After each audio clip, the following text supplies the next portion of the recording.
Death or Prison, brought to you by leanonmeusa.org. The men you are about to hear have spent more than 40 years in prison. Let's join Johnny Branham, Elmo Golden, and Tom Massarelli as they discuss building good credit. Hello and welcome to the Death or Prison podcast brought to you by leanonmeusa.org. I am Johnny Branham. To my right, Mr. Elmo Golden. And to my left, our guest, Tom Massarelli. And upon his release, Tom has founded National Consulting Group. His wife is also a business owner in American Financial Services.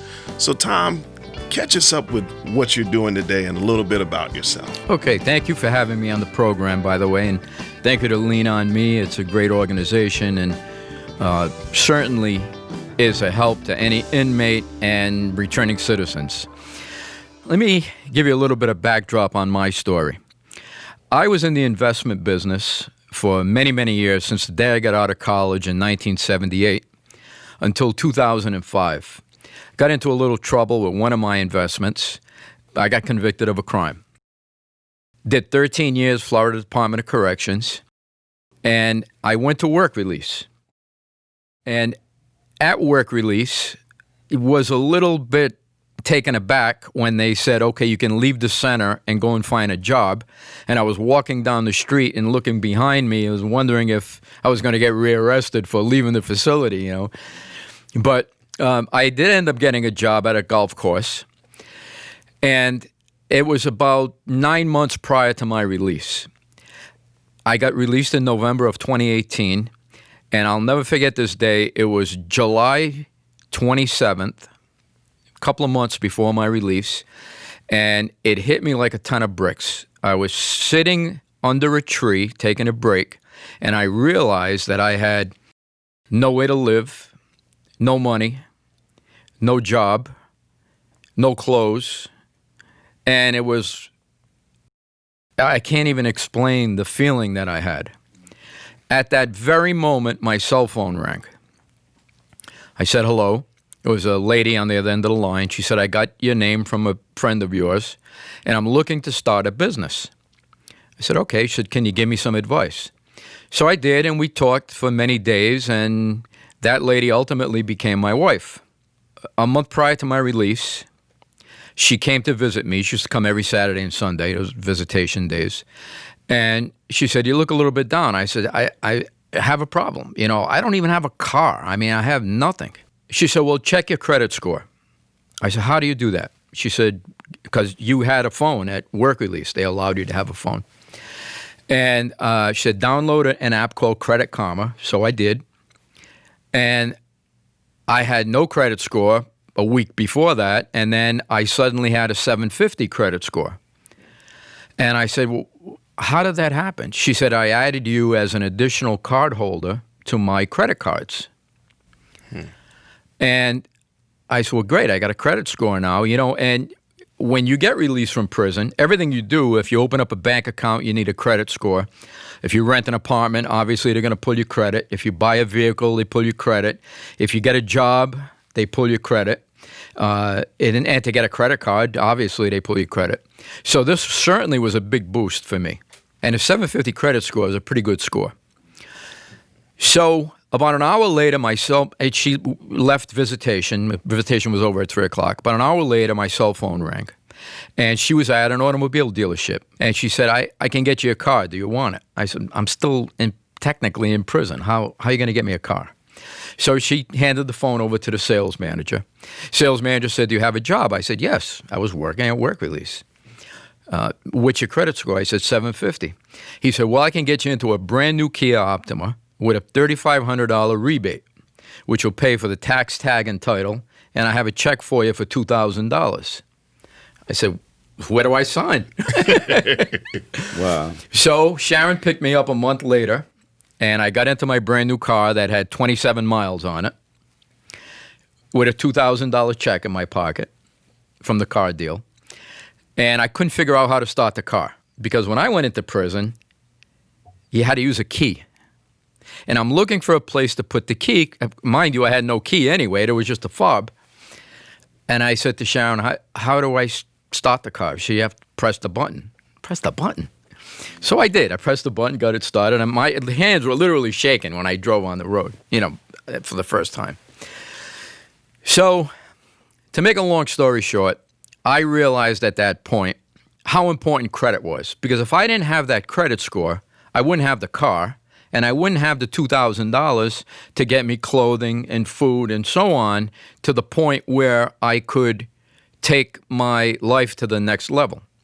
So I decided to start a company to help people with their credit. And it's been 2 years now, and we have probably about 100 clients. Many of them are incarcerated. Sharon and I, as my wife, go to South Bay Correctional Facility, and we do some mentoring with Ken McKenzie and Elmo and Johnny and a bunch of other people there. And we talk about credit. And that's how the whole thing started. You mentioned someone being incarcerated. How does that work? I'm sitting there and maybe I got 2 years, 3 years. Is there a criteria that I need to fit in order to get your services, or how does that happen? Very good question. So if you've been down longer than 7 years, your credit report is blank. After 7 years, it's wiped out. And that's not a bad thing. That's a good thing from a credit enhancement standpoint. The reason why I say that is because a lot of my clients who have not been incarcerated and just regular clients on the street have many derogatory items on their report. And so it's a two-step process of getting the bad stuff off and putting good stuff on. The first thing, my first suggestion is get a copy of your credit report, because there's a lot of identity theft out there. And we've had a few inmates who've got their credit report and said, listen, I've been down for 20 years. How do I have a car loan? It's 2 years old. Well, somebody stole their identity. And in order to get that off your report, you have to know it's on your report, obviously. So there is a form, which is up on the screen right now, the website is annualfreecreditreport.com, and you can print the form off of it. If you're incarcerated, you can ask a family member to print it and mail it to you. Fill it out, you mail it in, and you'll get all 3 credit reports. Now, if you've been down more than 7 years, they should be blank. What are the you say all 3 credit reports. What are those reports? The 3 credit bureaus are Equifax, Experian, and TransUnion. All have different scores, different scoring methods.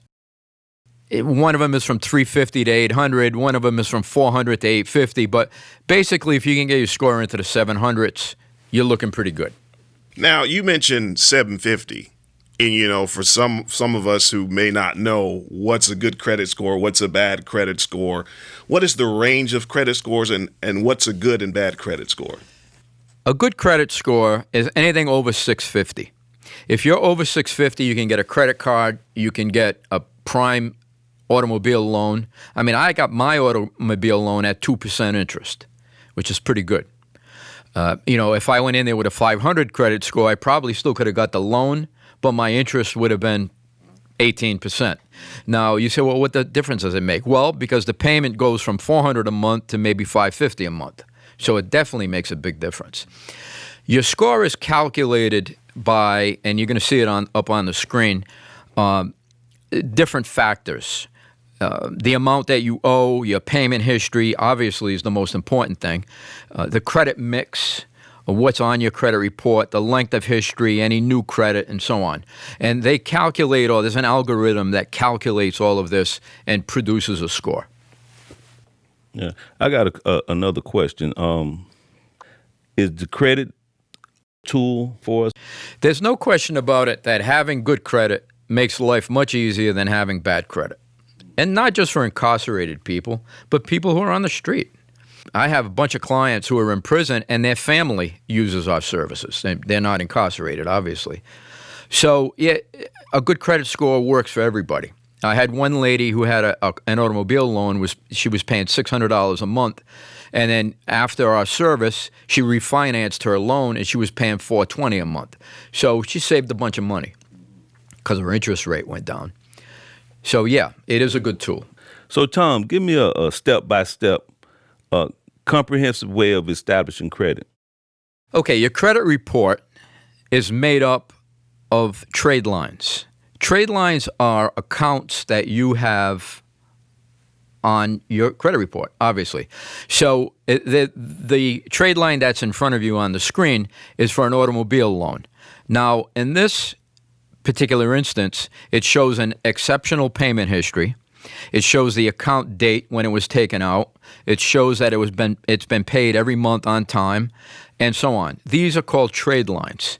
So your credit report is a culmination of these trade lines. So the problem with being incarcerated for longer than 7 years is you have nothing on your credit report.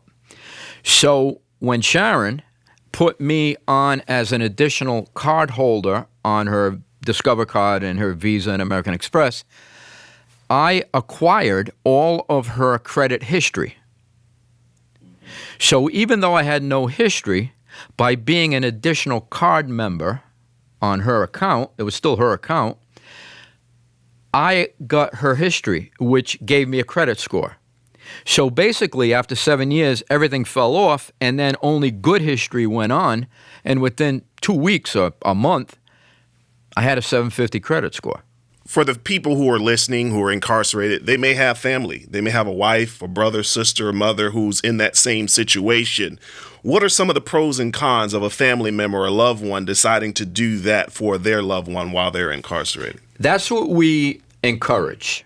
If you're incarcerated or not, and you have someone who has a credit card that's been paid on time, or an auto loan, or some other type of credit, and they're willing to put you on as an additional card member, as an additional holder of that card, you will get that history. But be careful, because if there's some late payments, you will also acquire those late payments history. You won't be responsible for the payments. It'll show up on your credit report as it being paid late. So you want to make sure that it's current, it's up to date, and it never had a missed payment. And that goes to the card holder. Now, if the card holder makes late payments, then it reflects also on your credit report. That's correct. Right. Now, what if you make the late payment? Well, you're never going to use that credit card. So, an example, if I had a Visa card and I put Johnny on as an additional card holder, he doesn't get the card, I get Johnny's card. So he never doesn't have access to use that card. But if I miss a payment, it goes on his report and my report. So it's important to have somebody that's responsible. Exactly. That understands the whole process of the credit report, the penalties of it, and how it could affect you. Exactly, and it will affect you. How is credit established? So credit is established by these trade lines.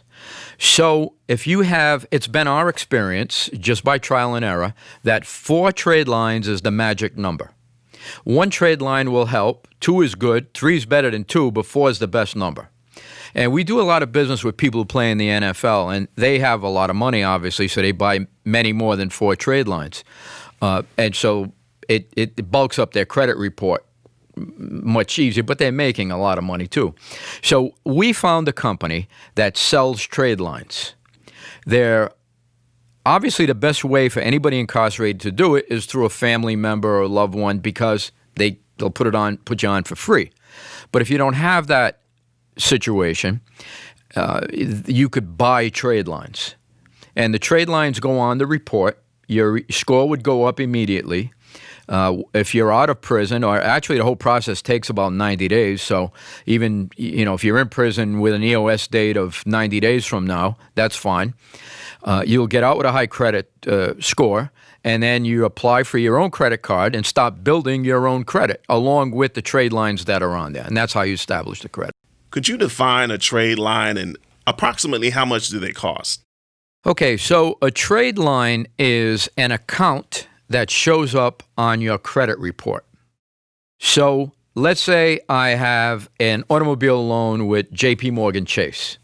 It shows the account number, the date I took it out, my payment history, my payment per month, my original balance, my current balance. That's a trade line.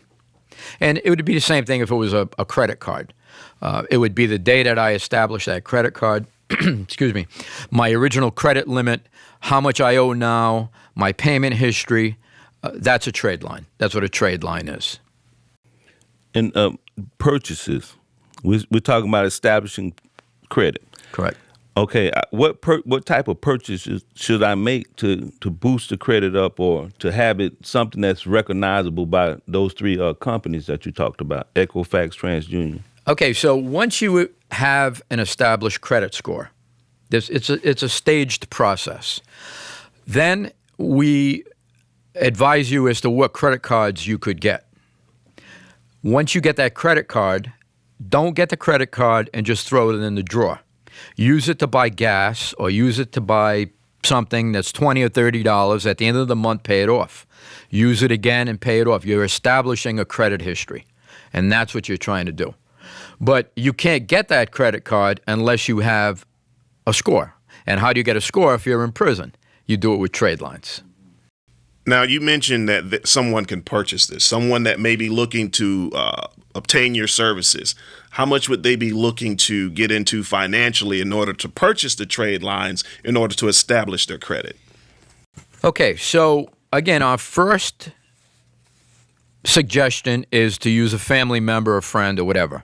But if you don't have that available to you, we've set up a program especially for people in prison. We call it the Trade Line Layaway Program. And many guys in prison, as I'm sure you guys know, get canteen money every week. So we have a program set up where you can send us $10, $20, $50, it doesn't matter, out of your canteen account. Once you reach $350, we purchase the trade line. You know, if you've got a year left, that's fine. It's not a big deal. You could also have a family member send it. It's similar to a layaway program. Once the money has accumulated to $350, a trade line is purchased in your name, and you have a credit score. Tom, what do you charge for the service? We don't charge anything for the service. So the trade line, we get paid by the trade line company. How does someone get something off of their credit that's a blemish or a blur? When you get your credit report, and I'm talking to the people that are incarcerated, or if you're not incarcerated, you're still going to get a copy of your credit report, and there's something on there that's not accurate, you need to dispute it. And on the screen, you're going to see a dispute address for all three credit bureaus. What you need to do is you need to write a letter stating that this trade line, whatever it is not mine. It doesn't belong to me. And they have to take it off. Now, what we see a lot of is, let's say someone gets incarcerated and they have an outstanding cell phone bill with Verizon. Verizon will sell that debt to a credit collection company, and then they sell it to another credit collection company. So that same debt shows up 3 times on the credit report, even though it's only one debt. So the dispute would say, well, you can't dispute the original bill you have with Verizon, but the other 2 you can dispute because they're technically, you didn't do business. You didn't do business with them. Right. You don't owe them. You owe Verizon. But that shows up as 3 derogatory trade lines on your credit report. You can get 2 of those off. When someone talks to me about credit reports, how to build credit, disputing credit, disputing charges that are not mine, because I didn't have all the information, I became afraid of it. And then I began to believe that I could never have a score like 750 or 800 score. And so I don't pay attention to my credit. How would you tell our audience to pay attention to what you're purchasing and the credit that you're trying to establish? What would you say to those people? Well, that's a very good point. We have clients who have been down for a long time, and they get a credit score, and they go out and they get 3 credit cards and run up the credit cards immediately when they get a car loan, and now they're behind the 8 ball because they have payments that they can't make, and then what happens is their credit score goes from 750 down to 500. And they call me up and say, well, what can we do now? Well, we can get you to the top of the mountain, but we can't get you back up to the top of the mountain. Once you come down, that's on you. So it's also, our phone line is open all the time. You can call anytime you want. As a matter of fact, up on the screen, there'll be a phone number and an address and so on. If you can't get your credit report, send us a letter and we'll mail it out to you. We'll mail the form out to you so that you can get your credit report. One other thing before I forget to mention this. Now, I did, when I was in prison, I used the same form to get my credit report. I didn't use my address as being South Bay Correctional Facility because I didn't want that on my credit report. That stays on your credit report.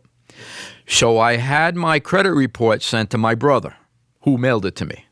In establishing credit or attempting to establish credit, there are things that I've heard in the past from people who say, well, Johnny, you're paying on this, but this doesn't count towards your credit. Or when someone wants to pull my credit, they'll say, don't worry, this isn't a hard pull, it's a soft pull. Could you explain a little bit about what are some good things to get outside of maybe a credit card that will help build credit? And then what does that mean when they're talking about a hard pull or a soft pull when they're pulling credit? Because I know that ultimately that brings your credit down as well. Right.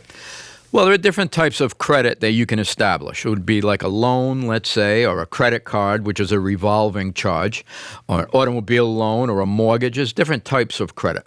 A hard pull is, and I'm going to give you what happened to me, and so that it doesn't happen to you. When I applied for that car loan, they took my information and sent it out to 21 lenders at the same time. They put it in the computer, hit a button, and it went out to 21 lenders. I had 21 inquiries on the same day for that car loan. And the very first company took me. So I learned the hard way that when you go in to buy a car, make sure send your credit report, your credit information to one lender at a time. If you get denied, go to the next one. If you get denied, go to the next one. Don't send them out all at once. So I disputed those, and I got them all off. So that's basically something you have to request at the desk. I'm looking for a car, but only pull my credit for one lender at a time. Absolutely. Okay. Because my credit score, when they did that, dropped 63 points. And so I'm assuming that's a hard pull. That's a hard pull. Mm-hmm. A soft pull is, you guys probably get mail saying you're pre-approved for a $1,500 loan. Well, they can do a soft pull. If you physically apply for it, for a line of credit, credit card, or an automobile loan, they do a hard pull. If they just want to see if you would qualify, if you did apply for it, that's a soft pull. The soft pull won't hurt you, won't hurt your score. Hard pulls do. And we actually know one of your clients. You do. Know, he's like an arm distance from me right over here. So I'm going to let him share a little bit about where he started at in his credit and where he's at now. Well, of course, I actually met Tom in the business class at South Bay Correctional Institution.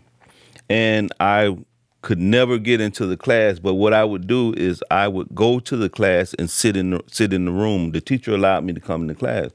And I would sit there and I would eat up all the information and all the knowledge that him and another young man, Wayne Bizzo, were distributing. And I want to tell you, if you're incarcerated in your institution offers a business program, a business class, get involved in it. It's imperative that you do. He not only walked us through the credit report, he showed us how to file, what to file. All this information that he's giving you guys now I received behind the wall. So when I got out, of course, I found out that he was in business. He was doing credit. I came home maybe a year after he did, and I knew that credit was a tool that I can immediately integrate myself back into society and be able to compete. He helped me develop the credit score. He told me the do's and don'ts and, how to use the credit cards, how to establish myself. He talked to me about a secured credit. He gave me a plethora of information, and I followed it. What Tom left out is that when he's talking about you can be able to reach him, you'll be able to have him mentor you and walk you through the program. That's something that's imperative too, because when you start just swiping, it's going to be bad for you. Learn what to buy, when to buy it. So I would call him and say, "Hey Tom, I don't understand this." Let me give you an example.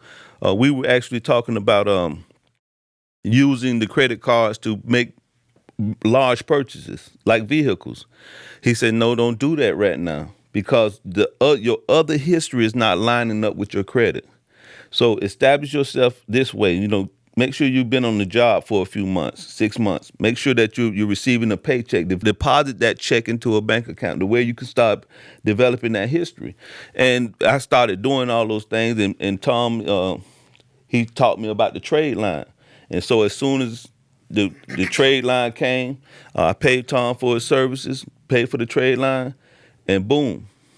When I say boom, I mean boom. So what was the start of your credit, and now what is it now? Well, I did 17 years in prison. I had no credit. Okay. So the start of it was 0. Okay. And right now, praise be to God, it's 748. Wow. And that's 18 months out of being out of prison. Remind me to ask you for a loan after we get off. And you surely can get it. Okay. At a 20% interest rate. Tom does other things besides credit, and the reason I'm bringing this out because he helped me write a business plan to establish my business also.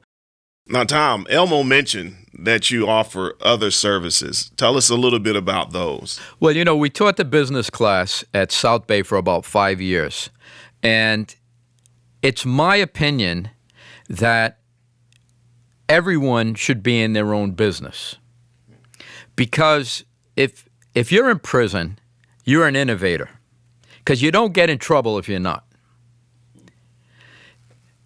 And I feel that by opening a corporation, I got out on a Sunday. Monday morning, I formed a corporation because I became an employee of my own corporation, and I have probation. And my probation officer wants to know where I work. So I work for National Consulting Group. I immediately had employment. Now, if I went to work for 7-Eleven or somebody else, I could have the check made payable to my company. And I'm establishing business credit as well as personal credit. All of that started while you were yet incarcerated. So I would like you to take just a couple of minutes and speak to the men and women who are inside who may have gifts and talents that need to be brought to the surface, and share maybe some of the things that you did in order to channel yourself towards your future. Okay. So if you're a cook, or you're a chef, or you're an electrician, or you're a plumber, why would you want to get out of prison and work for an electrician, an electrical company, and make $20 an hour when they're charging $100 an hour? It's my opinion that you would start your own electrical company or a plumbing company or whatever skill you have and hire other people. And you make the $100 an hour. I know a lot of people get out of prison and say, well, I don't have the money to start a business. But many businesses don't require a lot of money to start. If you want to have a landscaping company, you need a lawnmower and a rake. You just need the initiative to go out and find the clients. And that was one of the big things that we discussed in the business class. When you get out of prison, there are going to be two types of people. People that hate you because you're a convicted felon, and people that love you. And there's nothing in between. That's what I found anyway. And if you meet someone that hates you, so be it. It is what it is. I don't sweat it. And I had someone at my house for Thanksgiving, as a matter of fact, who didn't know about my history, and I told him, and he almost fell off the chair and said, I don't believe I'm having dinner with a convicted felon. I don't care. If that's the way you feel, then great. I'm not going to change your mind. But you have to get right with you. What I mean when I say that is, it doesn't matter what other people think of you. It's what you think of you. Because if you feel that you're not worthy, no one else is going to feel you're worthy. But if you have the confidence to go out and try to do it, I'm not saying you're going to be successful, but anybody can get into their own business. I don't care if you go around selling COVID masks. It doesn't matter. It's a source of income. And guess what happens when you make your first sale? You feel like you really accomplished something. And how many people do you guys know sitting in prison who are great electricians and great plumbers and great builders and who could draw? How many people could draw? I mean, there were a lot of people. So you have a talent. Don't waste it. Go into your own business and advertise that you're a convicted felon getting out of prison. And guess what? You're going to have a lot of people who are going to try to help you because of that fact. So don't look upon this as a negative. It's a positive. And if you come across people that do look at it as a negative, then just walk away from them. There's 253 million people, 350 million people in America. Yeah. That's okay if somebody doesn't like you. Thank you for that inspiration. I hope that our listeners just really take some of that and run with it. And if someone's looking to get in contact with you, how can they do that? Give your information, Tom. Okay, up on the screen is going to be my name, address, and phone number. You can call me personally. My cell phone number is 561-510-5765. You can ask me any question you want, or you just need to talk, or whatever. Feel free to call. Now, I know from prison you have to put people, I know in Florida prison, you have to put people on your phone list. You can't just call anybody. But drop me a letter. There's a P.O. box up on the screen in Palm Beach Gardens, Florida. If you need a copy of a credit report or something, and I'll send you the form. Don't hesitate to write. Thank you. Thank you. You have been listening to the Death or Prison podcast brought to you by leanonmeusa.org. You've been listening to Tom Massarelli. He is the founder of National Consulting Group, the owner that he founded after he was incarcerated when he came home. And you've been listening to Elmo Golden, Big Mo Golden. He told me I had to do that before I ended the show. And you've been listening to Johnny Branham. This is the Death or Prison podcast. And we say death or prison, but we want you to choose life. We invite you to the leanonmeusa.org website, where you or your family can click the middle button and be connected to a welcoming, mentoring church. Once you click the button, you fill in your name, email address, phone number, city, state, zip, and leave a comment. We would love to hear from you or your family. You can reach Tom at National Consulting Group Incorporated, P.O. Box 30403, Palm Beach Gardens, Florida 33420, or via phone at 561-510-5765. Looking for a welcoming church? Connect at leanonmeusa.org. Death or Prison is a production of leanonmeusa.org. Copyright 2020. Death or Prison is offered for information only and is not intended as legal advice. Thank you for listening. I can change the world. Each one, teach one. One boy and girl. Maybe we can change the world.